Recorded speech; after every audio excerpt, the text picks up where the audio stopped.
নিজেকে কখনো ছোট করে দেখো না, তাহলে তোমার নিজের আত্মাই মরে যাবে। আত্মা মরে গেলে মানুষ স্বপ্ন দেখতে ভুলে যায়, আর স্বপ্ন ছাড়া মানুষ কখনো বেঁচে থাকতে পারে না। Hello everyone, this is Poppy, welcome back to my new video. আজকের ভিডিওটা কিন্তু খুবই ইন্টারেস্টিং, দেখতে হলে অবশ্যই আমাদের সঙ্গে থাকুন। ইন্টারেস্টিং বললাম এই কারণ আজ কিন্তু আমরা 31st নাইট উপলক্ষে পিকনিক করেছিলাম। তবে পিকনিকের পরের দিন আমার ভিডিওটা ছাড়তে হচ্ছে। পিকনিকের দিন আমি ভিডিওটা ভালোভাবে এডিট করতে পারিনি, এজন্যই আমার ভিডিওটা পরের দিন ছাড়া। 3 বছর আগেও আমরা এই বাড়িতে অনেক মানুষ একসঙ্গে নিয়ে পিকনিক করেছি, কিন্তু সময়ের সাথে সাথে সবকিছুই পাল্টে যায়। আজ মানুষদের নিয়ে পিকনিক করতে পারছি না, তাও আমাদের সমস্যা নেই। তারপরেও কিন্তু আমরা 3 জনে মিলে একটু আনন্দ নেওয়ার জন্য আজ একটু ভিন্ন স্টাইলে পিকনিক করেছি। কোনো বড় আয়োজন নয়, এই ছোট্ট ছাদটাই আজ আমাদের সুন্দর জায়গা।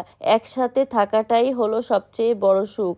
আসুন আমরা সবাই ভেদাভেদ ভুলে সামনের দিকে এগিয়ে যাই। আপনাদের সবাইকে উদ্দেশ্য করে একটা কথা বলছি, হ্যাপি নিউ ইয়ার। আজ কিন্তু আমি নিজে হাতে চিকেন বিরিয়ানি রান্না করেছিলাম, এবং সেটা রান্না করে আমি এভাবে ছাদের উপর নিয়ে চলে এসেছি একটু অন্যরকম ফিল পাওয়ার জন্য। একে তো প্রচন্ড পরিমাণ ঠান্ডা, এই শীতে আমার ইচ্ছা করছে না বাইরে যেয়ে আমরা কারোর সঙ্গে পিকনিকে অ্যাটেন্ড করি। এই জন্যই বাসায় বসে আমরা 3 জনে এভাবে পিকনিক করেছি। আর অগ্নিলার আব্বু তো অনেক খুশি, অগ্নিলাও অনেক খুশি।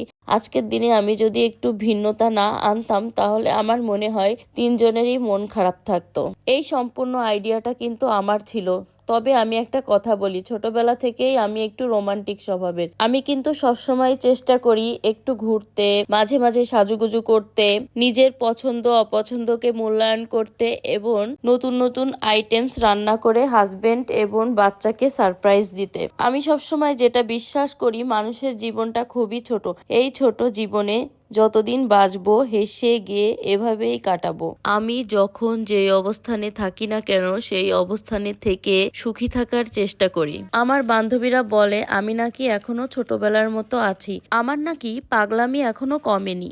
আমি সারা জীবন এভাবেই থাকতে চাই, একদমই পাল্টাতে চাই না। আজ কিন্তু বাইরে অনেক শীত পড়েছিল, আমার প্ল্যান ছিল আমরা বাইরে যেয়ে খাবো, না হয়তো বা রান্না করে নিয়ে যাব বাইরে থেকে, এভাবে একটা সুন্দর প্লেসে বসে বসে খাবো। যেহেতু প্রচন্ড শীত পড়েছে, এই শীতের ভিতর যদি বের হতাম তাহলে কিন্তু অসুস্থ হয়ে পড়তাম, তাই আজ আর বের হয়নি। এই সুস্থ থাকার জন্য আমাদের অনেক কিছু মেনে চলতে হয়। রান্না করার পর যদি হাজবেন্ড বাচ্চা খেয়ে প্রশংসা করে, তাহলে কিন্তু মনে হয় যে না, আমার কষ্টটা সার্থক হয়েছে। তো আমার রান্নাটা কিন্তু আজ অনেক ইয়ামি এবং টেস্ট হয়েছিল। খেয়ে অগ্নিলার আব্বু আর অগ্নিলা অনেক প্রশংসা করছিল।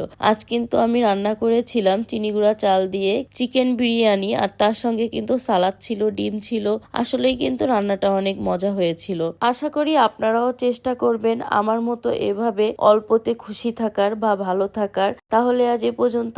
খেতে খেতে আপনাদের সঙ্গে বিদায় নিয়ে নিচ্ছি। দেখা হবে নেক্সট কোনো ভিডিওতে। ভালো থাকবেন, সুস্থ থাকবেন। Good bye.